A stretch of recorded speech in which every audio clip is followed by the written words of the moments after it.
বিসমিল্লাহির রহমানির রহিম। আসসালামু আলাইকুম। উপস্থিত আছি তাবুকে।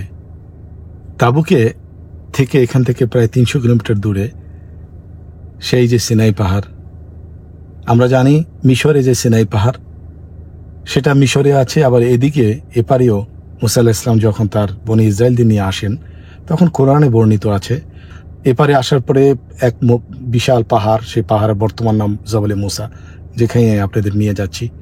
সেই জবলে মুসার পাদদেশে বা সেখানে একটা ওয়াদি, দোনো দিকে পাহাড়, মাঝে ওয়াদি। আমি সেখানে আপনাদের নিয়ে যাচ্ছি। সেখানে বিভিন্ন ওয়াদিতে, বিভিন্ন জায়গায়, বিভিন্ন পাহাড়ের পাদদেশে মুসা আলাইহিস সালামের বিভিন্ন মোজেজা হয়। কোরআনে বর্ণিত যে সিকোয়েন্সটা আছে, সেতে এপারে হওয়ার সম্ভাবনাই বেশি। তো সেটাই আপনাদের দেখাবে আজকে। সেখানেই যাচ্ছি, যেখানেই নবী রসুলদের পদচারণা, সেখানে এই লাইফ অফ মদিনা আপনাদেরকে নিয়ে যাবে ইনশাআল্লাহ সবসময়। চলুন আমার সাথে। আমি আপনাদের নিয়ে যাচ্ছি সৌদি আরবের উত্তর পশ্চিমে তাবুক শহর থেকে খুব বেশি দূরে নয়। এখানে অনেক ঐতিহাসিক মনে করেন পবিত্র কোরআন এবং তাওরাতে বর্ণিত নবী মুসা আলাইহিস সালামের জীবনের এক বিশাল অধ্যায় হয়েছিল। এই এলাকাটি, বিশেষ করে এখানকার এই পাহাড়, স্থানীয়দের কাছে আবুল ইগিল নামে পরিচিত। পুরো জায়গাটি জাবলে মুসা বা ওয়াদি তুয়ার বিশেষ স্থান হিসেবে চিহ্নিত। এখানেই বনি ইসরায়েলের জন্য এক কঠিন পরীক্ষার ইতিহাস আছে। শুনুন তার কাহিনী। ফেরাউনের কবল থেকে মুক্তি পাওয়ার পর বনি ইসরায়েলরা বহু আলোকিত ঘটনা দেখেছিল। তারা সমুদ্রের মাঝে রাস্তা তৈরি হতে দেখেছে, মান্না ও সালাও খেতে দেখেছে। তবু তাদের অন্তরে ছিল দুর্বলতা। যখন মুসা আলাইহিস সালাম এই পাহাড় আল্লাহর সাথে সাক্ষাতে ব্যস্ত, বনি ইসরায়েল অধৈর্য হয়ে উঠল। তাদের মধ্যে একজন ছিল যার নাম সামেরি। মিদিয়ান যাওয়ার যে রাস্তা, সেই রাস্তারই এইখান থেকে যাওয়ার পথেই তারা যাচ্ছিল। এবং এইখানে জবলে আল ইবিল, যেখানে মুসা আলাইহিস সালামের সাথে যে গরু ছাগল ছিল, তাদের এখানে জবাই করা হয়েছে অনেকবার।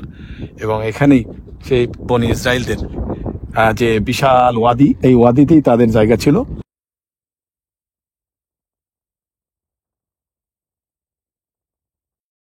এই সামিরি ছিল এক ধূর্ত ও ফিতনাবাজ লোক। সে বনি ইসরায়েলদের নারীদের কাছ থেকে তাদের স্বর্ণ অলংকারগুলো সংগ্রহ করলো। এগুলো ছিল মূলত মিশরের ধন সম্পদ, যা তারা মিশর থেকে বহন করে নিয়ে এসেছে। সামির সেই সোনা গলিয়ে একটি বাছুর তৈরি করলো। কোরআনে বর্ণমতে সে ফেরেশতা জিবরাইল আলাইহিস সালামের ঘোড়ার পায়ের নিচ থেকে এক মুঠো মাটি নিয়ে সেই বাছুরের মূর্তিতে নিক্ষেপ করেছিল, যার ফলে বাছুরটি গরুর মতো শব্দ শুরু করলো। ধূর্ত সামিরি তখন বনি ইসরায়েলদের বলল, এটাই তোমাদের উপাস্য, এর উপাস্য করো। তখন মুসা আলাইহিস সালামের ভাই নবী হারুন আলাইহিস সালাম শত শত নিষেধ সত্ত্বেও বনি ইসরায়েলা তার এই বাছুরের পূজা শুরু করলো। এক আল্লাহর একাত্মবাদকে ভুলে গিয়ে শিরকের মতো জঘন্য পাপে লিপ্ত হলো। হারুন আলাইহিস সালাম তাদের সতর্ক করেছিল, কিন্তু তারা তাকে দুর্বল ভেবে তার কথা মানেনি। তারা বলেছিল, মুসা ফিরে না আসা পর্যন্ত আমরা এর পূজা করা বন্ধ করব না। কেটে যায় 40 দিন। এরপর আল্লাহর পক্ষ থেকে প্রত্যাদেশ ও তাওরাতের ফলক নিয়ে মুসা আলাইহিস সালাম ফিরে এলেন। তিনি দেখলেন তার জাতি বাছুরের চারপাশে নেচে গেয়ে পূজা করছে। দৃশ্যটি দেখে তিনি প্রচণ্ড ক্ষুব্ধ হলেন। প্রচণ্ড রাগে তাওরাতের ফলকগুলো তিনি মাটিতে ছুঁড়ে ফেললেন। এরপর তিনি তার ভাই হারুন আলাইহিস সালামের দিকে ফেললেন এবং তার দাড়ি ও চুল ধরে টানতে লাগলেন। হারুন আলাইহিস সালাম বললেন, হে আমার মায়ের ছেলে, আমি তাদের নিষেধ করেছি, তারা আমার কথা শোনেনি। এরপর মুসা আলাইহিস সালাম সামিরির দিকে ফিরলেন। সামিরিকে তিনি জিজ্ঞেস করলেন, হে সামিরি, তোমার কি হয়েছিল? মুসা আলাইহিস সালাম সামিরিকে শাস্তি দিলেন। কোরআন অনুযায়ী মুসা আলাইহিস সালাম তাকে বললেন, যাও, তোমার জন্য জীবনভর এই শাস্তি রইল যে তুমি বলবে আমাকে কেউ স্পর্শ করে না। এটি সামিরের জন্য এক একাকিত্বের জীবনকালের শাস্তি ছিল।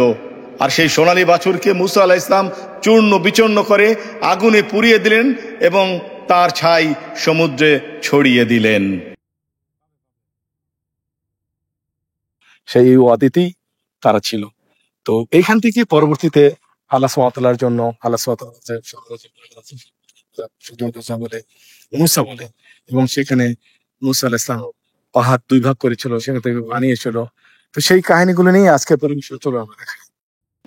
শুধু দর্শকবৃন্দ, আমি আপনাদের মুসা আলাইহিস সালামের সব ইতিহাসই তুলে ধরেছি। আমি মিশরের সিনাই পর্বত থেকে শুরু করে এই সৌদির তাবুক অঞ্চলের মাদিয়ান অঞ্চল সব জায়গায় ঘুরিয়েছি। আজকে এই এক ভিডিওর মধ্যেই আপনারা সৌদি আরবের মুসা আলাইহিস সালামের স্মৃতি বিজড়িত সব জায়গাগুলো দেখতে পাবেন। যদিও ভিডিওটা একটু বড় হচ্ছে, কিন্তু একই ভিডিওতে আপনারা সব দেখতে পাবেন ইনশাআল্লাহ।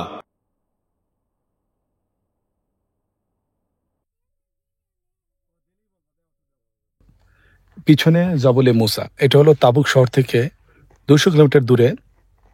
আমরা জবলে লুজ বলে, যেখানে শীতের সময় বরফ জমে, সেই পাদদেশে আসছি। সেটার পাশেই, সেই পাশের যে জায়গাটা, সেটাই হলো জবলে মুসা। তো এর আগে আমি মিশরে গিয়েও মুসা আলাইহিস সালামের যে সেন্ট ক্যাথরিনে যে সিনাই পাহাড়, সেটা দেখলাম।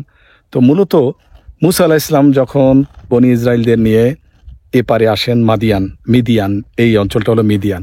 এই মিদিয়ানে আসার পরে মুসা আলাইহিস সালাম সেই জায়গা থেকে এইদিকে হাঁটতে হাঁটতে হাঁটতে আলবেদা পর্যন্ত যায়, এবং এই ওয়াদি থেকেই যায়। যাওয়ার পথে বিভিন্ন জায়গায় মুসা আলাইহিস সালাম তার কওমদের নিয়ে দাঁড়ান, এবং তার লাঠির আঘাতে, যখনই লাঠির আঘাত করেন, তখন সেখান থেকে পানির ধারা এসেছে, আল্লাহর কুদরত এসেছে, মান্না সালোয়া এসেছে। সেটা যে ওই ওপারে শুধু তা না, এপারেও হয়েছে। বরঞ্চ কোরআনে যে কোরআন মসজিদে যে উল্লেখ আছে, সেটা হলো মুসা আলাইহিস সালাম যখন বনি ইসরায়েলদের নিয়ে এপারে আসেন, এরপরে অনেক মুজিজা হয়। এই জন্যই আমার কাছে এই জায়গাগুলো আসলে অনেক বরকতের জায়গা এবং অনেক রহমতের, এবং আমার দেখেই আমার ফিল হচ্ছে যে না, এটা এই ধরনের একটা কিছু, এই ধরনের একটা আধ্যাত্মিক জায়গা। তো সেটাই আমরা দেখছি আমাদের পিছনেই, সেই জবলে মুসা। আমরা আসলে অনেক চলার পরে পথ হারিয়ে ফেলেছি, এবং শেষে এই জবলে মুসার এপারে আমি আছি। এখন চেষ্টা করবো ওপারে গিয়ে যে স্প্লিট রক যেখানে এবং পানি ধারা এসেছে, সেগুলো আপনাদেরকে দেখাবো ইনশাআল্লাহ। দর্শক বন্ধু, আমরা এখন একটু হেঁটে হেঁটে নিচে যাব এই পাহাড়ের পাদদেশে।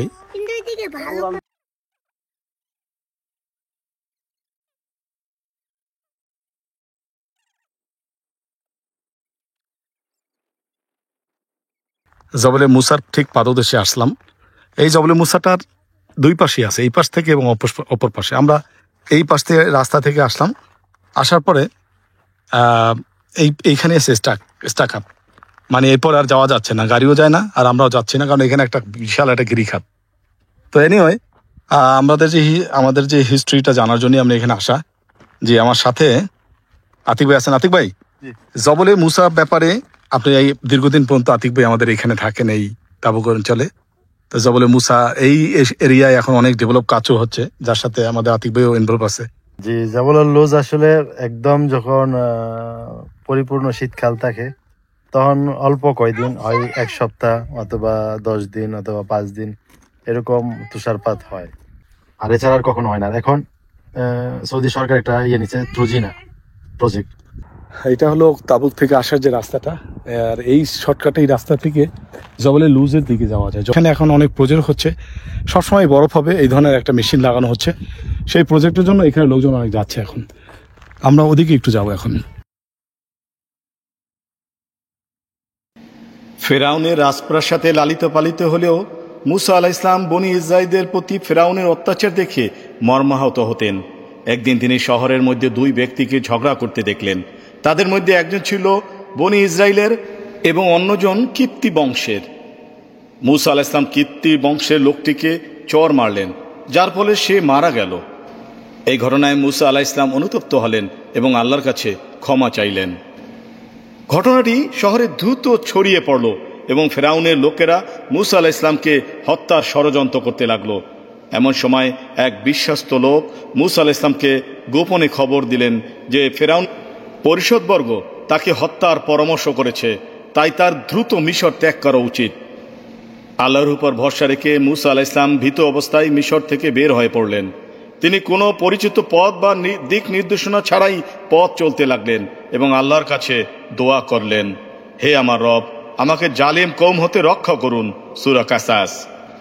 দিন যায়, রাত যায়, মুসা আলাইহিস সালাম শুধু হাঁটতেই আছে। হাঁটতে হাঁটতে হাঁটতে দীর্ঘ পথ পাড়ি দেওয়ার পর মুসা আলাইহিস সালাম মাদাইন নামক জায়গায় পৌঁছালেন। এই মিদিয়ান ছিল মিশর থেকে বহু দূরে আলাদা রাষ্ট্র।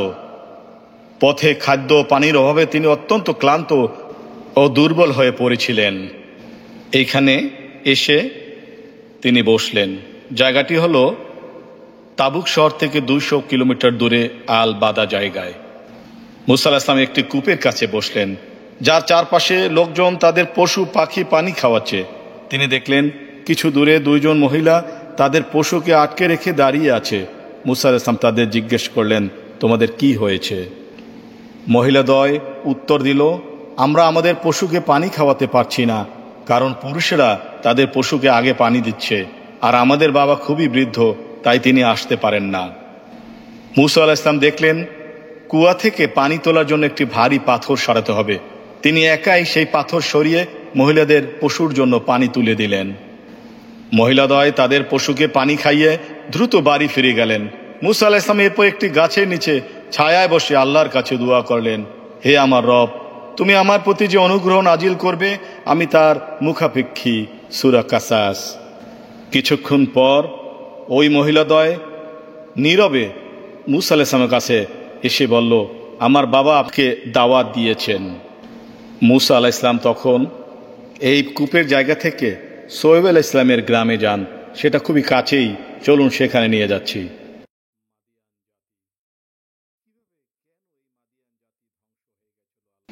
মুসা আলাইহিস সালাম যখন তাদের বাবার কাছে গেলেন তখন তিনি তার জীবনের সমস্ত ঘটনা খুলে বললেন। বৃদ্ধ লোকটি ছিলেন আল্লাহর নবী শুআয়ব আলাইহিস সালাম। তিনি মুসা আলাইহিস সালামকে অভয় দিয়ে বললেন, ভয় করো না, তুমি জালেমদের হাত থেকে মুক্তি পেয়েছ। এরপর শুআয়ব আলাইহিস সালাম মুসা আলাইহিস সালামকে তার এক মেয়ের সাথে বিয়ের প্রস্তাব দিলেন। এই শর্তে মুসা আলাইহিস সালাম তার জন্য 8 বছর কাজ করবেন। যদি তিনি 10 বছর করেন তাহলে সেটা হবে আরো মঙ্গল। মুসা আলাইহিস সালাম সানন্দে এই প্রস্তাব গ্রহণ করলেন।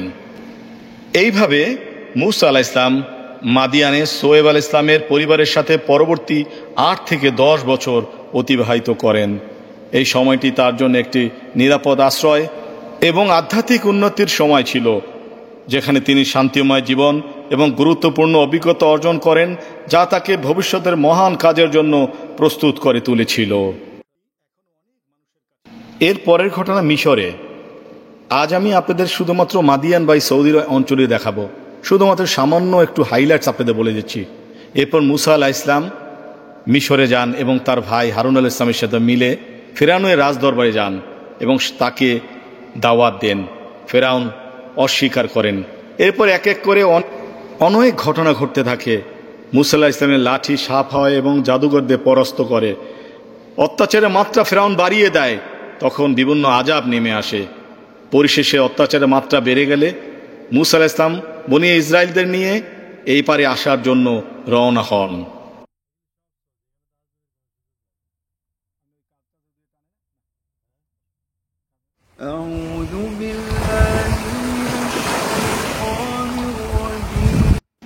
মুসা আলাইহিস সালাম আর তার কওমরা এই সাগর পারে এসে পৌঁছায়। মুসা আলাইহিস সালাম আল্লাহর নির্দেশনায় যখন তার লাঠি দিয়ে এই সাগরকে আঘাত করে তখন দুধ ভাগ হয়ে যায়। সেখান থেকে নিরাপদে বনী ইসরাইল সহ মুসা আলাইহিস সালাম এপারে চলে আসে। আর যখনই ফেরাউন আর তার বাহিনী এই পথে আসেন তখন সাগর আগের রূপে চলে যায় এবং তারা নিমজ্জিত হয়ে যায়, তারা ধ্বংস হয়ে যায়। এপারে এই জায়গাটির নাম তাইব আল-এসম। তাবুক শহর থেকে 250 কিলোমিটার দূরের একটি সুন্দর উপত্যকা। তাবুক অঞ্চলের জাবলে আল লউজের ঠিক নিকটবর্তী জায়গাটি হলো এটি। এখান থেকেই পাড়ি দিয়ে আল বাধা যাওয়া যায় এবং এখানেই রয়েছে বিশাল বড় উপত্যকা। জায়গাটি হলো লোহিত সাগরের আকাবা উপসাগর। বহু গবেষকরা মনে করেন ফেরাউনের কবল থেকে পালিয়ে আসার পর বনী ইসরাইল এই তাইব আল-এসমের কাছাকাছি কোনো স্থান থেকে পৌঁছেছিলেন। এই জায়গাগুলোকে ওয়াদি মুসা বা মুসার উপত্যকা নামেও পরিচিত করা যায়। উপরেই রয়েছে জাবলে লুজ বা জাবলে মুসা।